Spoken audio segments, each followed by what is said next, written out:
सोचें आपके हाथ में ऐसा फोन आ जाए कि आप भी हर ख्वाहिश पूरी कर दें, पर इतनी आसानी से नहीं जैसा आप सोच रहे हैं। कहानी शुरू होती है सिड नाम के एक लड़के से, जो अपने स्कूल में एक लड़की को बहुत पसंद करता था जिसका नाम एंजी था। सिड का दोस्त उसे कहता है कि तुम्हें एंजी को बताना चाहिए। एक दिन वो स्केटिंग करते हुए एंजी को अपनी तरफ रुझान करने की कोशिश करता है, पर बेचारा कचरे के डब्बे में जाकर गिर जाता है। एंजी जब उसकी मदद करने आती है तो वो तो जैसे उसे देखता ही रह गया था। एंजी इस शहर में नहीं आई थी। सिड उसे शहर घुमाने का कहता है। दूर खड़ा स्कूल का एक बदमाश लड़का उन्हें देख रहा था। वो भी एंजी को पसंद करता था, पर उससे सिड को कोई खतरा नहीं था। एंजी उसे उसका फोन नंबर मांगती है, पर बेचारे सिड के पास फोन कहाँ था। उसका दोस्त आकर कहता है दरअसल सिड के पास पहले फोन था, पर उसने गुस्से में तोड़ दिया। घर जाकर सिड अपनी मॉम से अपनी बर्थडे मनाने के लिए पैसे मांगता है, पर वो उन पैसों से फोन लेना चाहता था। उसकी मॉम सिर्फ उसे 30 यूरो से देती है। फिर वो होटल में चला जाता है जहाँ पर वो अपने स्कूल के बाद काम करता था,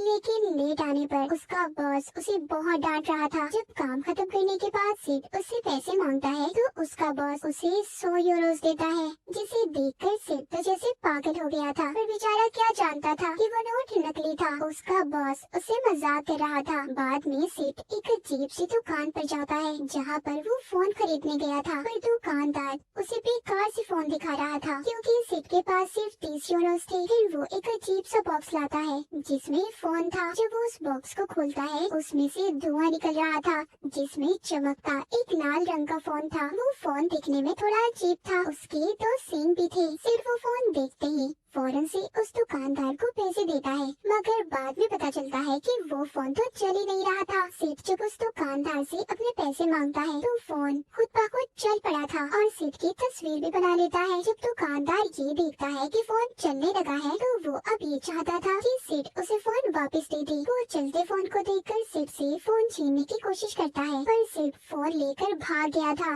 उधर स्कूल में दिखाया जाता है एक लड़की को बालों की एड के लिए चुन लिया गया था जो एंजी की दोस्त थी क्योंकि उसके बाल बहुत अच्छे थे। सिड जब उसके पास जाता है और एंजी को अपना नया फोन दिखाकर उससे उसका फोन नंबर मांग रहा था, तो वही लड़की जो एंजी की दोस्त थी उसका बहुत मजाक बनाती है। तभी सिड का फोन उस लड़की की तस्वीर खींच लेता है। उधर लैब में कुछ लड़के सिड की दोस्त का मजाक बना रहे थे। इस बात पर सिड से उनकी लड़ाई हो गई थी। टीचर इस लड़ाई पर सबको सजा देती है। तभी लैब में सिड का फोन खुद से एक लड़की को फोन करता है और वो उस बालों वाली लड़की जो एंजी की दोस्त थी जिसको बालों का एड मिला था, उस लड़की के बालों में आग लगा देती है। उसे पता ही नहीं था कि उसके बालों में आग लग गई है। वो सिर्फ सबसे यही कह रही थी कि लैब में गर्मी क्यों है। फौरन से उस लड़की के सर पर कपड़ा देकर आग को बुझाया जाता है। जब प्रिंसिपल उस लड़की को अपने ऑफिस में बुलाती है जिसने आग लगाई थी, तो वो बताती है मुझे बस एक कॉल आई थी और फिर मैं नहीं जानती कि मैंने क्या किया और वहाँ पर क्या हुआ। पर अजीब बात ये थी प्रिंसिपल भी उसे कुछ नहीं कहते और अपने ऑफिस में बैठे मछलियों से बातें कर रहे थे। उधर घर में सीट बैठा एंजी को अपने दिल की बात बताने की प्रैक्टिस कर रहा था। तभी उसका फोन खुद ही एंजी को कॉल मिला देता है। सिड को जब पता चलता है जब एंजी उसे कहती है हेलो सिड, ये देखकर सिड बेचारा घबरा गया था। कहता है मैं तो बस ऐसे ही बोल रहा था। स्कूल जाकर सिड अपने दोस्त को बताता है कि मेरा फोन खुद से हर एक को कॉल मिला देता है। अब जब ये दोनों क्लास में बैठे बातें कर रही थी तो टीचर को पता चल जाता है। वो सिड के सर पर चौक देकर मारता है और एक सवाल पूछता है जिसका जवाब सिड को नहीं पता था, लेकिन तभी उसके फोन पर खुद ब खुद जवाब नजर आने लगा था जो बैठा सिड का दोस्त भी देख रहा था, जिसे देखकर वो बहुत हैरान था। टीचर ने उसके फोन को देख लिया था और सिड से लेकर बाहर फेंक देते हैं। जब क्लास खत्म होने के बाद सिड अपना फोन उठाने जाता है तो फोन बिल्कुल ठीक था, उसे कुछ भी नहीं हुआ था। उसका दोस्त और सिड दोनों बहुत हैरान थे कि आखिर फोन को पहले से जवाब कैसे पता था। अगली सुबह सिड जब सोकर उठता है तो फोन उसे बर्थडे विश कर रहा था। जब सिड अपने दोस्त से मिलता है तो उसको बताता है कि यार मैं नहीं जानता, मैंने तो इसमें अपने पैदा होने की तारीख भी नहीं लिखी, तो कैसे ये मुझे बर्थडे विश कर सकता है। उसका दोस्त कहता है कि मुझे तो तुम्हारे फोन में कुछ गड़बड़ नजर आ रही है, तुम्हें इस फोन को फेंक देना चाहिए। तभी सिड का दोस्त कहता है अगर तुम्हारा फोन हमारी लैब में लड़ाई वाली सजा को माफ करवा दे तो ये बात फोन सुन लेता है। अचानक से उन्हें फोन आता आता है जो प्रिंसिपल की असिस्टेंट का था। वो सिड को प्रिंसिपल समझकर उससे बात करती है। इस तरह इन्होंने अपनी सजा को भी माफ करवा लिया था। फिर ये अपने लिए खाना मंगवाते हैं, वो भी आ जाता है। सिड और उसका दोस्त ये सब देखकर बहुत खुश थे। उधर स्कूल में वो टीचर जिसने फोन को फेंका था वो क्लास में बैठा चौक की उल्टियाँ कर रहा था। जब सिड और उसका दोस्त क्लब में बैठे थे तो सिड का दोस्त उससे फोन उधार मांगता है। कहता है कि इस फोन की मदद से मैं अपने मॉम डैड को करीब लाना चाहता हूँ। सिड उसे फोन देना तो नहीं चाहता था पर फिर भी दे देता है। लेकिन जैसे ही उसका दोस्त फोन पकड़ता है वो बंद हो गया था।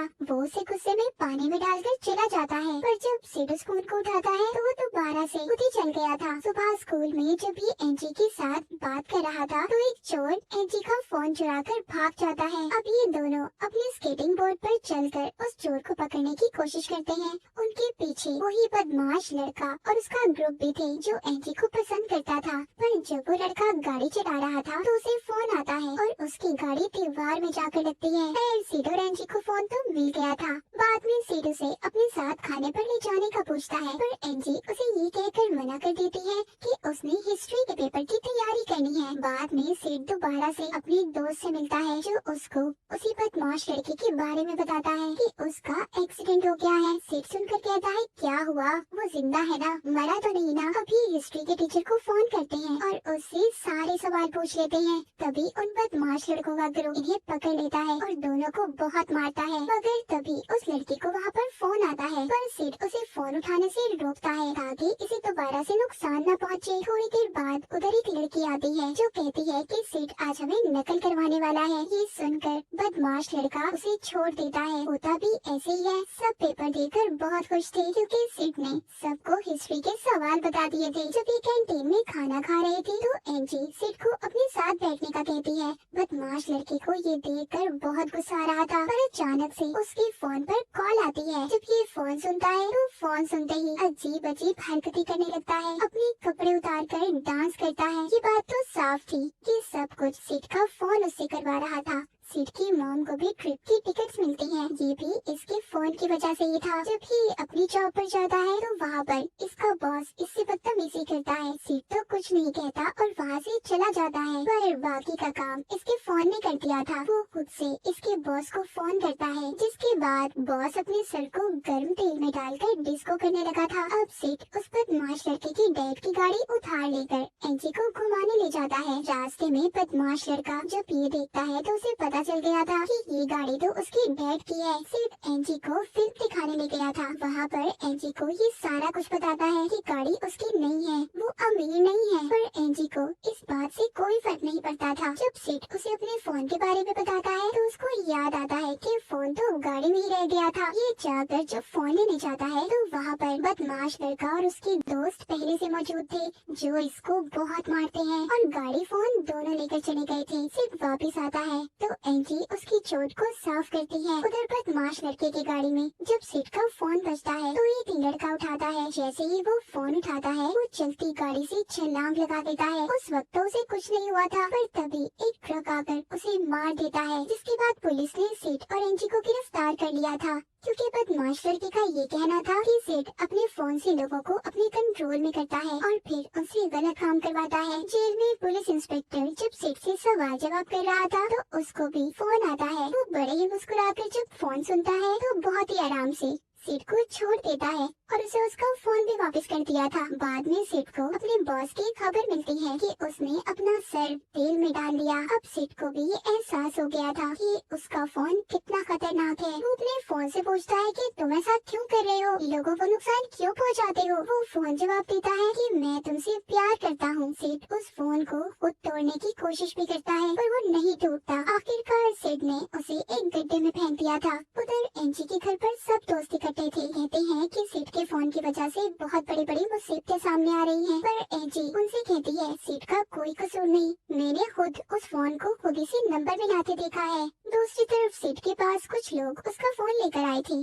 कहते हैं कि हमें गड्ढे से मिला है। अब सिड के पास उसका दोस्त भी आता है। ये सोचते हैं कि कैसे इस फोन को वो खुद से दूर करें। तभी सिड का फोन खुद से सिड को फोन करता है और कहता है कि अगला शिकार मेरा एंजी होगी। सिड को अब गुस्सा आ गया था। वो उसे कहता है ऐसा तुम कुछ नहीं करोगे। उधर एंजी के घर पर फोन बजता है। सब डर गए थे। तभी एंजी की दोस्त फोन उठाती है और हकलाने लगती है, मगर वो तो सबसे मजाक कर रही थी। फोन पर एंजी की मॉम थी जो उसे गैस बंद करने का कह रही थी। उसी वक्त एक और दोस्त के फोन पर फोन आता है। वो फोन के कंट्रोल में आकर चाकू से खुदी को मार लेती है। बदमाश लड़की ने उबलता पानी अपने सामने खड़ी लड़की पर फेंक दिया था। वहाँ पर एंजी का डॉग भी बदमाश लड़के के दोस्त को काटने लगता है। तभी सिड और उसका दोस्त जब वहाँ पर पहुँचते हैं तो बेचारी एंजी अपनी ही मॉम के साथ लड़ रही थी। वो जैसे तैसे एंजी की मॉम को बेहोश करते हैं। एंजी बताती है कि सबके सब मारे गए। वो अब मशीन में फोन को तोड़ने का फैसला करते हैं। बदमाश लड़का जो